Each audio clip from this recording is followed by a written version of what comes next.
Черные кошки Истори вызывают особенные эмоции. Одни люди их боятся, считая предвестницами несчастий или даже пособниками нечисти, ведьм и колдунов. Другие же, наоборот, видят в этих животных талисманы удачи. К примеру, в Англии случайная встреча с черной кошкой считается хорошим знаком. Столетия назад английские моряки привезли эту примету с собой в Новый Свет. И сегодня многие американские моряки заводят черных котят в качестве талисманов. Но герой этой истории, мечтавший о поступлении на военную службу на флот, не искал такого котенка специально. Особенная черная кошка появилась в его доме почти что случайно. Эрин Немрихтер, мать-одиночка, воспитывающая сына Макса, который мечтал о поступлении не в колледж, как многие подростки, а на флот. В их доме не было животных, и Макс думал о том, чтобы завести питомца. Ему казалось, что их маленькой семье необходимо такое пополнение. Эрин не была в восторге от этой идеи. Она знала, что дата, в которую сын уедет из дома, приближается с невероятной скоростью. А когда это случится, она останется одна, и ей придется заботиться о заведенном им животном. Эрин этого не хотела. Долгие годы Макс соглашался с матерью, но однажды ему в голову пришла мысль о том, как ее можно переубедить. Он постарался объяснить Эрин, что кошка не требует особого внимания и является самостоятельным животным. Более того, когда он уедет из дома, усатый четвероногий друг составит Эрин компанию. Ей будет не так одиноко в опустевшем доме. Парень привел немало убедительных аргументов, его мама сдалась, согласившись завести животное. Макс и Эрин не искали животное, придирчиво рассматривая фотографии или разыскивая заводчиков высокопородистых котят. Они знали, что в их родном Кливленде немало брошенных и бездомных кошек, которым нужны любящие хозяева. Поэтому мать и сын искали информацию об адресах приютов для животных. Эрин не была готова везти через весь город животное, она хотела, чтобы расстояние от приюта до их дома было минимальным. И, к ее удивлению, такое пристанище для бездомных животных нашлось. Кливлендская лига защиты животных располагалась поблизости, и именно туда и отправились в выходные мать и сын. Отправившись в приют, Эрин и Макс не имели никаких представлений о том, каким именно будет их домашнее животное. Эрин вообще не была уверена в том, что ей кто-то понравится, а Макс был бы рад любому питомцу.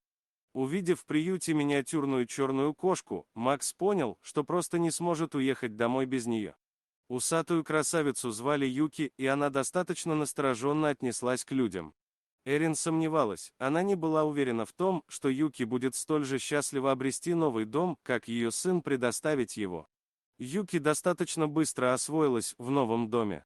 Она оказалась вполне дружелюбной, умной, внимательной к заведенным Эрин порядкам и правилам. Кошка не причиняла никаких неудобств и была очень ласкова. Но она с первой минуты жизни в новом доме относилась к своим хозяевам по-разному. Можно сказать, что Эрин она уважала, а вот Макса самозабвенно любила. Впрочем, парень тоже был привязан к питомцу, они практически не расставались ни на секунду. Юки сопровождала его совсем, как собака, следуя за парнем повсюду. А когда Макс уходил на занятия, ждала его, глядя на дверь. С момента взятия Юки из приюта до отъезда Макса в учебный лагерь прошло всего лишь полгода. За эти месяцы кошка стала полноправным членом семьи, Эрин к ней очень привязалась и уже представить себе не могла того, что Юки когда-то не было в их доме.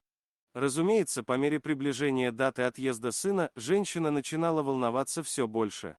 Ее переживания касались уже не только предстоящей разлуки с Максом, но и того, как кошка перенесет это расставание. Ведь, хотя Юки и была всеобщим домашним любимцем, сердце животного всецело принадлежало Максу. Когда Макс уехал, Юки вновь осталась одна. Разумеется, у нее был дом, вкусная еда и заботливая хозяйка Эрин. Но горячо любимого хозяина рядом больше не было. Юки очень тосковала, она часами лежала на подушке Макса и смотрела на входную дверь. Эрин тоже сильно скучала по сыну, ведь они впервые расстались надолго. Женщине очень не хватало горячо любимого ребенка, она повесила на стене в комнате большую фотографию своего мальчика, для того, чтобы создать иллюзию его присутствия. После нескольких недель, в которые Макс отсутствовал дома, его усатая любимица словно поняла, что хозяин не вернется в любую минуту. Она перестала поджидать его у входных дверей, начала все чаще прогуливаться по дому и заглядывать в комнату Эрин. Однажды женщина заметила некоторую странность в поведении кошки. Юки задерживалась на комоде перед фотоснимком, который повесила Эрин. Она подолгу рассматривала фотографию, трогала изображение лапой. Эрин подумала о том, что Юки узнает на фотографии Макса. Но возможно ли это? Женщина решила провести эксперимент. Дождавшись момента, в который кошка не могла видеть ее действий, Эрин заменила снимки, переместив фотографию сына в другое место. Каково же было ее изумление, когда кошка нашла фотографию и уселась перед снимком. Сомнений у Эрин не осталось. Юки действительно узнает Макса. Женщина решила, что нужно что-то делать. Она опасалась того, что у Юки разовьется депрессия. Близилось время окончания пребывания Макса в учебном лагере и его возвращения на базу. А это означало то, что Эрин могла навестить своего ребенка. Женщина решила, что возьмет Юки с собой. Но для посещения военной базы с животным требовалось оформить специальное разрешение.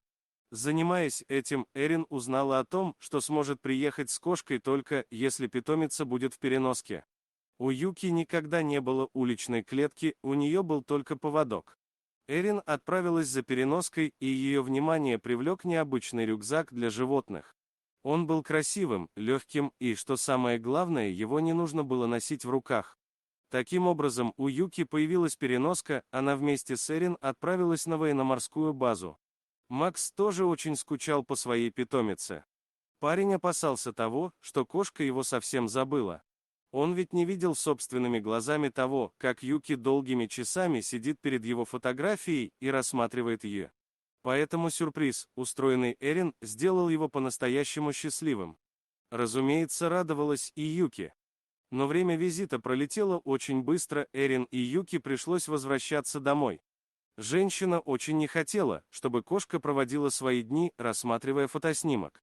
Она решила встряхнуть Юки. Но одно дело желание эмоционально встряхнуть кошку, а другое воплощение этого намерения в реальность. Эрин долго размышляла о том, как ей повлиять на настроение питомицы и избавить ее от меланхолии. Заехать в магазин и приобрести игрушки.